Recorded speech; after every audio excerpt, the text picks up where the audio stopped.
Welcome to the Reasonable Christianity Podcast, a weekly podcast where you get to discover the truth claims, teachings, and practices of Christianity.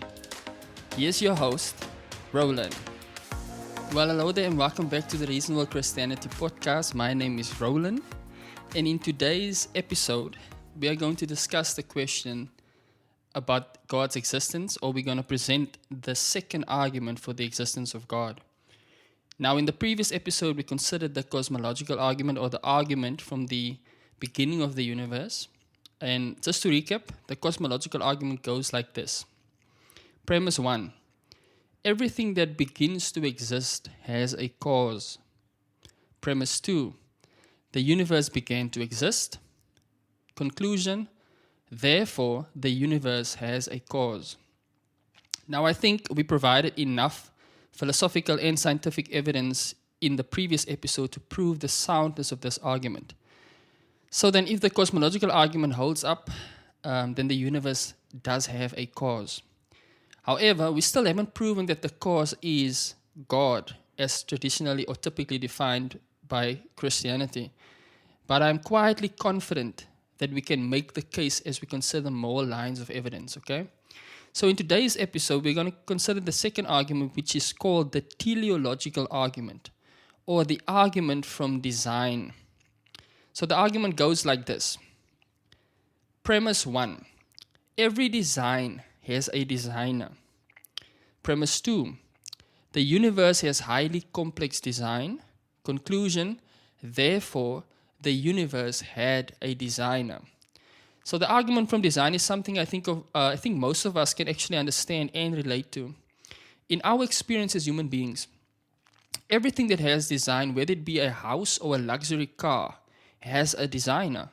So when applying our experience to the universe, Isaac Newton concluded the following. He says, "This most beautiful system of the sun, planets, and comets could only proceed from the counsel and dominion of an intelligent and powerful being." Now, William Paley later made the argument famous by asserting that every watch requires a watchmaker. And he's right. Imagine if you were climbing Mount Kilimanjaro and you found a diamond-studded Rolex on the ground. What would you conclude to be the cause of that watch? Would you think that the wind caused it, or maybe erosion, or maybe some other combination of natural forces? Obviously not. You would certainly conclude that some intelligent being made the watch and that some unfortunate person lost the watch, maybe dropped it there. So it's the same with anything else in our uniform experience. Whether it's a painting or a building, maybe a computer or even a song, anything that has design has a designer. Therefore, the first premise of the teleological argument holds true. So just like with the watch, scientists are finding that the universe is precisely designed or tweaked towards specific ends. For example, the universe is precisely suited to enable life on Earth in the way that there's a myriad of improbable and interdependent conditions that support life in an otherwise hostile and lifeless universe. Dr. Stephen Meyer, one of the leading proponents of intelligent design, offers this explanation for fine-tuning in the following clip. Well, the fine-tuning of the laws and the constants of physics and the initial conditions, that is, the arrangement of matter at the beginning of the universe, is one of the most extraordinary discoveries of the 20th century in physics. It started in the 1950s with a man named Fred Hoyle, a prominent British astrophysicist, now Sir Fred Hoyle. And Hoyle discovered that the conditions that were necessary to make it possible for carbon to form in the universe were incredibly improbable, and there were many conditions that had to combine to make it possible for lighter elements, in particular beryllium and helium, to combine to make carbon.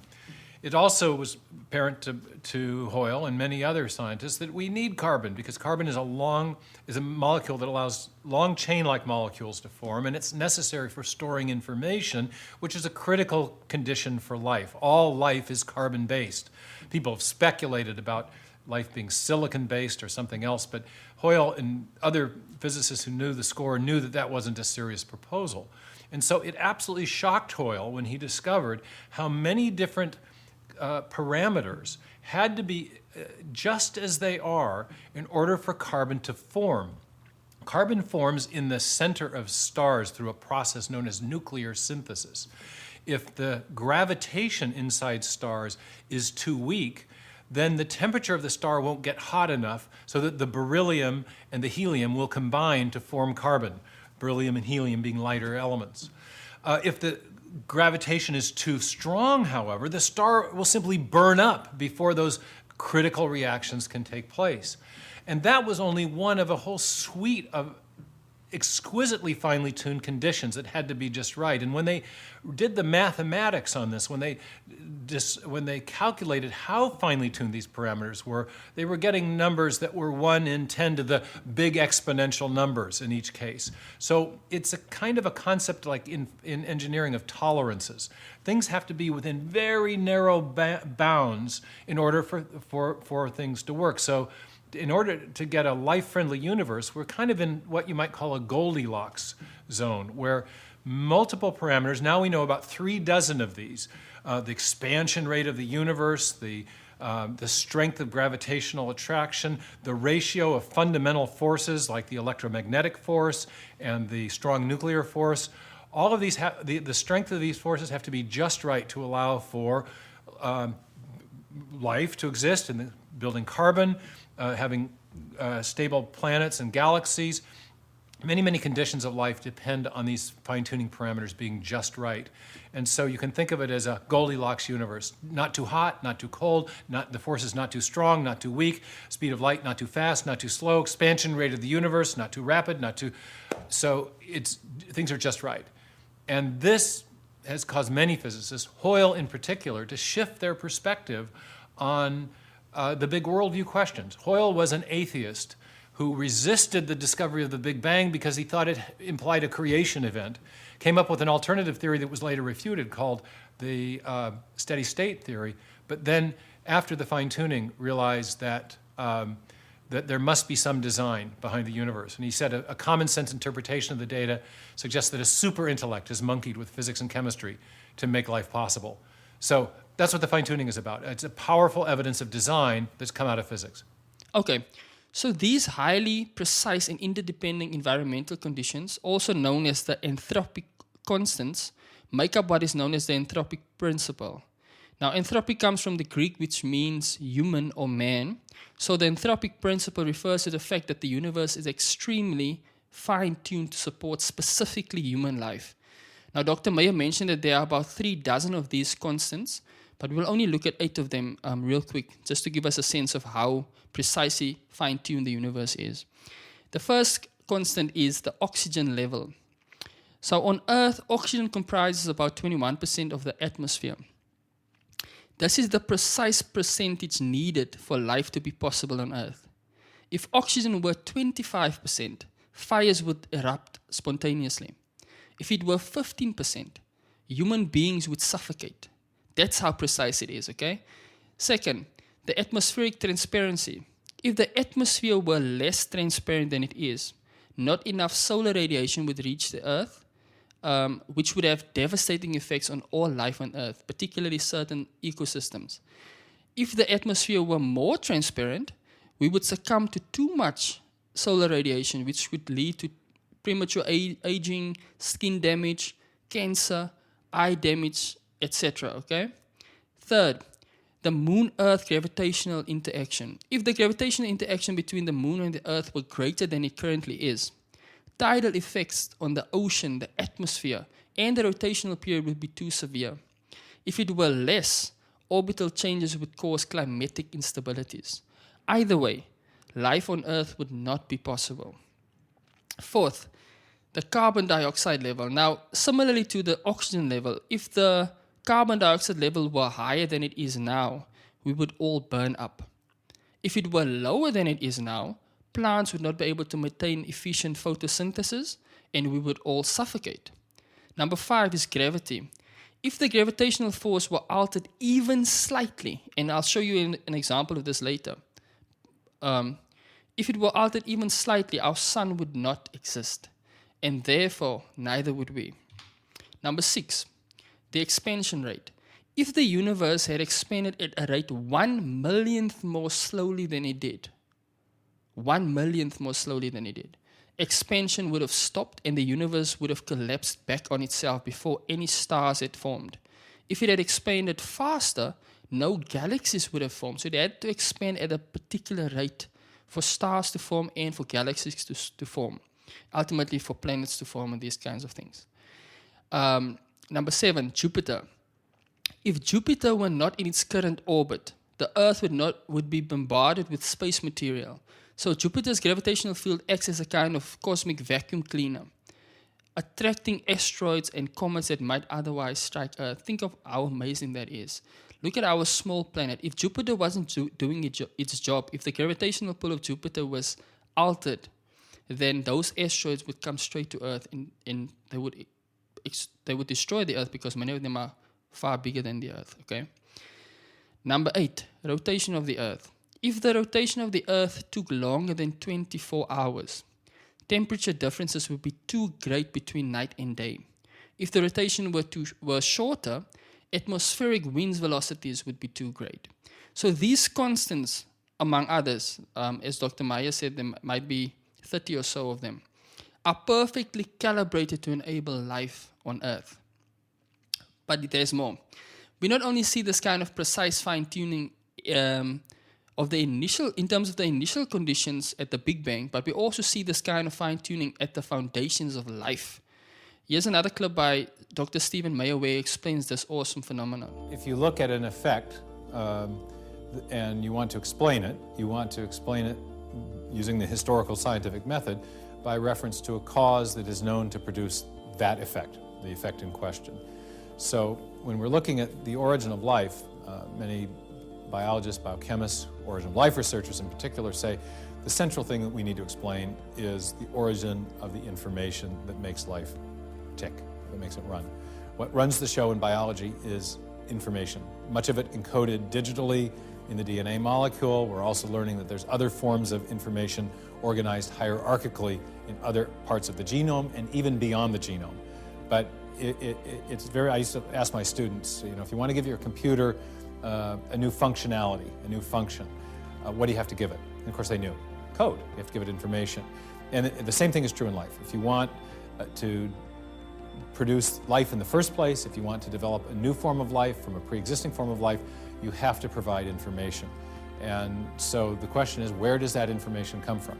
And origin of life researchers are, in particular, acutely aware of this problem. Since 1953, when Watson and Crick elucidated the structure of DNA and also showed in subsequent years that DNA functions like a digital code in a section of software or even a section of alphabetic text.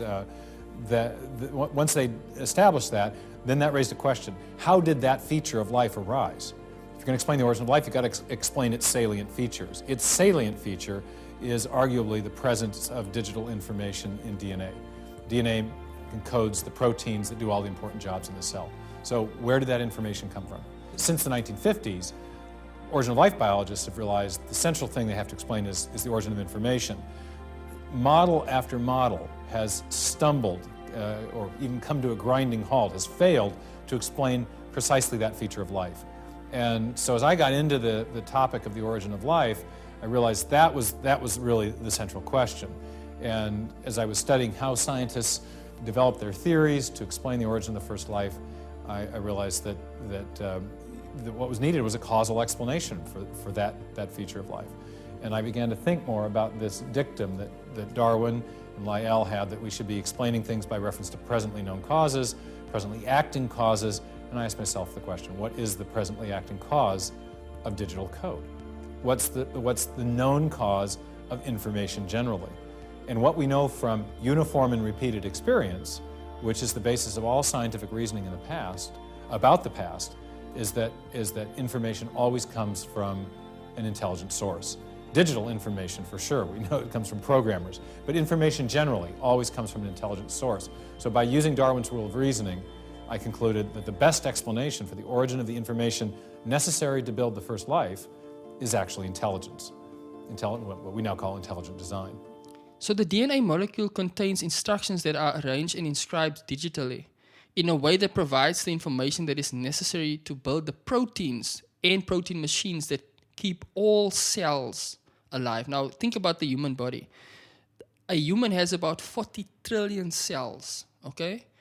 So the information inside the DNA, inside the genome, DNA genome, is necessary to keep those cells alive and to give them certain instructions to perform certain functions, okay?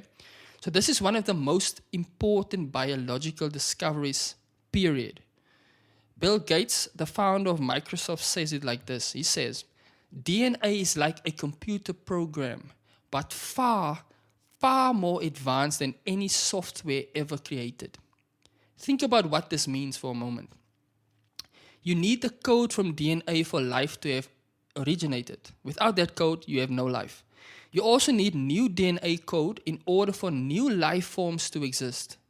So if you need the digital code from DNA for the initial life to exist, then the code from a DNA would not have resulted. So, if you need the digital code from DNA for the initial life to exist, then the code from DNA could not have resulted from evolutionary processes. The code itself is a prerequisite for life. Therefore, the theory of evolution, meaning modification and adaptation, might be sufficient for explaining small variations within a specific animal group. For example, the beak might change, or the size and shape of a beak might change of a certain animal. But it cannot explain the origin of the initial life or the origin of new life forms or species, okay? So this means the idea that all living things are descended from a common ancestor is false. Why? Because the information in the genetic code is stored and passed on from one generation to the next. That's why humans will always conceive and produce humans, and dogs will always conceive and produce dogs with obviously slight variations. Okay? Now, the question must be asked, if this information is so crucial to the beginning of life, and it's so crucial to the development of new life forms, where does this information come from? As Dr. Mayer pointed out, in our uniform and repeated experience, which is the basis for all scientific reasoning, in our experience, all specified information, which is to say functional information that produces a specific result, all specified information comes from a mind or an intelligence. Here's an example. If you were walking along the beach and saw Roland loves Joanne in the sand, you won't assume that it was the wind or the waves or any other natural force that did that. No, you would assume that the message was made by an intelligent agent who combined those three words to form a meaningful piece of information. So, if intelligence is required to make a message that is 16 letters long, what about a message that is 3.2 billion letters long? That's how many letters there is in every one of our 40 trillion cells. Think about that. 3.2 billion letters. If you need intelligence for only 16 letters to form three words that have meaning, what about 3.2 billion letters? Think about that for a moment. So similarly, when we look at a hieroglyphic inscription, or we look at a paragraph in a book, or information in a section of software code, when we trace the information back to its source, it always comes from a mind, not an undirected material process. So in the case of specified information, like what we find in a book, or maybe in the DNA molecule or the human genome, it's quite literally mind over matter. Okay, now, so we've looked at the anthropic constants, which indicate that the initial conditions at the Big Bang were so precisely fine-tuned to enable life. And then we also looked at life itself that has specified information that makes building body plans possible. So we need to ask the question, what is the best explanation for this precise fine-tuning? Now, here's a clip by William Lane Craig where he offers or speaks about three possible explanations for the fine-tuning. The argument from fine-tuning is a version of the argument for design that appeals not to biological examples of design, but to the initial conditions of the universe that are put in at the beginning of the universe in the Big Bang itself. And this argument can be simply summarized in 3 steps. Premise 1, the fine-tuning of the universe for intelligent life is due to either physical necessity, chance, or design. Premise 2 is it is not due to physical necessity or chance, and here you would present arguments to disqualify those 2 alternatives. 3, therefore, it is due to design. So this argument, if successful, gives us a cosmic designer of the laws of nature and of the universe. Okay. So the argument appealing to cosmic fine-tuning might be formulated as follows. Premise 1. The fine-tuning of the universe is due to either physical necessity, chance, or design. Premise 2. It is not due to physical necessity or chance. Conclusion, therefore, it is due to design. Now let's look at these premises to see if they hold up. Premise number 1. I think the first premise does a good job in exhausting all the possible reasons for the fine-tuning of the universe. It's either physical necessity, chance, or design. Therefore, the soundness of the argument will depend on the second premise. Now let's look at the second premise. Physical necessity. So it's either physical necessity, chance, or design. So we have to ask the question, can the cosmic fine-tuning be plausibly attributed to physical necessity? So what do we mean by physical necessity? Physical necessity states that the constants and quantities must have the values that they do, and there was no chance or little chance of the universe not being life-permitting, meaning not being able to produce life. In other words, these constants are precise because they must be. So thus, physical necessity requires us to believe that a life-prohibiting universe, meaning a universe where there is no life, there's no possibility of life developing, is virtually physically impossible. But as we have noted earlier, if, for example, the expansion rates were incrementally slower, or if the entropy of the universe were marginally greater, our life-permitting universe would not exist. So it is possible that the universe could be non-life-permitting, okay, or life-prohibiting. On the other side, it's also possible that the universe must be life-permitting, but there's no evidence for that. Therefore, it is improbable, okay? What about the second option, chance? Here's a clip by J. Warner Wallace where he explains why chance is a poor candidate for the fine-tuning of the universe. I want to show you how incredibly rare and how incredibly fine-tuned each constant is. I'll give you a couple of illustrations to illustrate this for you. Imagine that we were to take our North American continent and we were to stack so that there is not a single square inch anywhere on the continent that does not have a dime on it. In other words, we're going to get all kinds of dimes out, and we're going to put them all over the entire North American continent so that every dime is touching every other dime and there's no spaces in between. Could you imagine how many dimes we're talking about? A lot of dimes.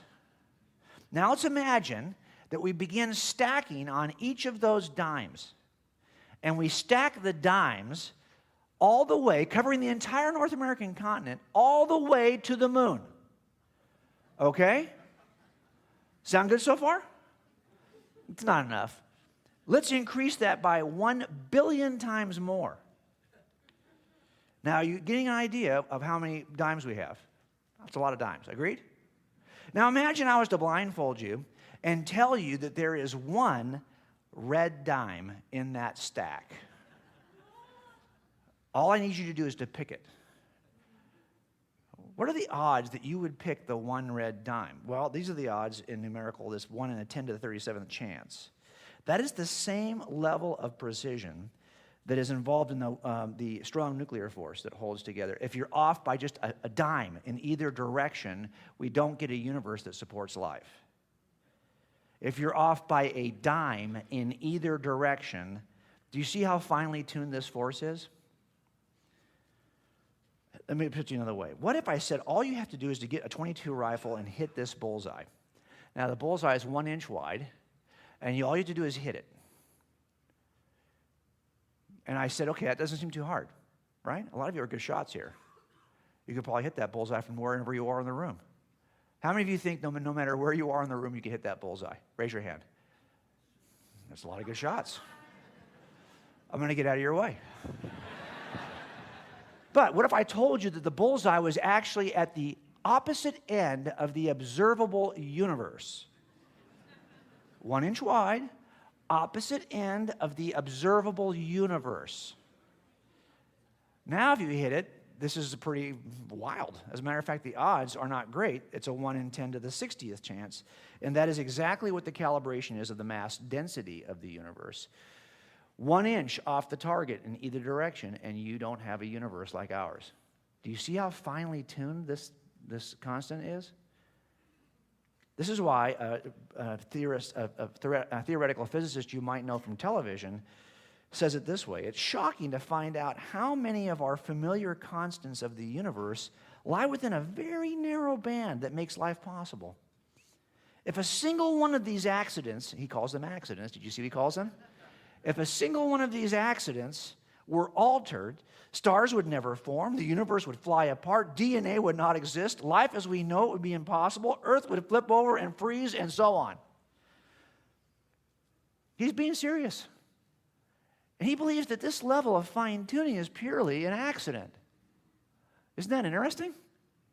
Okay. And Dr. Stephen Meyer summarized the same point when he refers to the information needed to build new life forms. All right, the reason that random changes inevitably degrade the information in a DNA sequence is the same reason that random changes inevitably degrade information in a section of computer code or English text. For every sequence of 12 letters in English language that does convey a meaning, there are 100 trillion other possible ways of arranging those same characters that don't. And the same thing turns out to be true in the DNA protein case. For a modest protein of about 150 amino acids long, for every sequence that produces a functional protein, there are about 10 to the 77th other possibilities that don't. And what that means is then there's a huge search space that has to be searched by the random mutation mechanism to try to find the functional sequences in that vast array of possibilities. And it turns out when you do the math, there isn't enough time, even assuming a 4 billion year history of life on this planet, to have enough replication events, enough copying events to search that space effectively. You're going to end up with even if all of those, every time an organism replicates from the beginning of the first life till now, a new mutation occurred searching for a new protein, you'd only search a tiny fraction of the total number of possibilities. And so it becomes much more likely that such a random search will fail than it is that such a search will succeed. The bottom line is the neo-Darwinian mechanism is just not a plausible mechanism for generating new functional biological information. Awesome. So the chance that the initial conditions at the Big Bang that made life possible, as well as the chance that the specified information needed to build life forms is a result of some cosmic accident, is highly improbable, if not virtually impossible, okay? That leaves us with the last option. So it's not physical necessity, it's also not chance. That only leaves us with intelligent design. This is the inference to the best explanation based on the evidence from cosmology as well as biology. Why? Because anytime we see design or specified information and we trace it back to its source, it always comes from a mind or intelligence, okay? Therefore, to summarize, we have looked at evidence from the anthropic constants as well as the information encoded in the DNA molecule or the human genome that indicates that the universe is designed. Anytime we see design like a watch or a car, we know there is a designer. And anytime we see specified information like Roland loves Joanne, we know that there is an intelligent source, a mind behind it.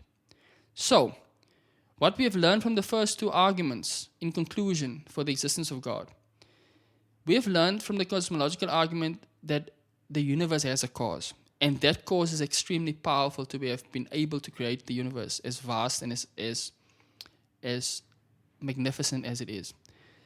From the teleological argument from design, we have learned that the universe has a cause and that cause is extremely intelligent. So it seems that Isaac Newton was actually right. Now, that's all for today. In the next episode, we will consider the moral argument for the existence of God. We will be considering whether morality, right and wrong, is subjective or objective and how that relates to the existence of God. But until the next time, I want you guys to remember, the truth matters, and so do you.